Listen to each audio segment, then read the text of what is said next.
ஏன்னா ஒரு சூனியத்தில் கொண்டு அந்த கட்சியை நிறுத்திட்டார்.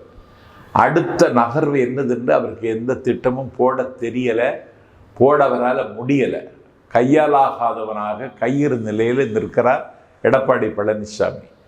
அதனால் இந்த முன்னெடுப்பை நாம் எடுப்போம், தேவைப்பட்டால் அவரிடத்திலேயே பேசலாம் என்கிற அளவிற்கு இன்றைக்கு வந்தவர்கள் இன்றைக்கு மாவட்டம் தோறும் அதற்கான ஒருங்கிணைப்பை செய்வதற்கு அந்த கட்சியில் காலமாக களத்தில் நின்றவர்களை இன்றைக்கு கைகோர்த்து அழைத்து அதற்கான முயற்சியில் இறங்கி இருப்பது ஒரு மிகப்பெரிய அதிர்வை அதிமுகவில் உருவாக்கும். அந்த புயல் மையம் கொள்ளுகிற பொழுது அந்த பூகம்பத்தில் புதைந்து போகிறார் பழனிசாமி.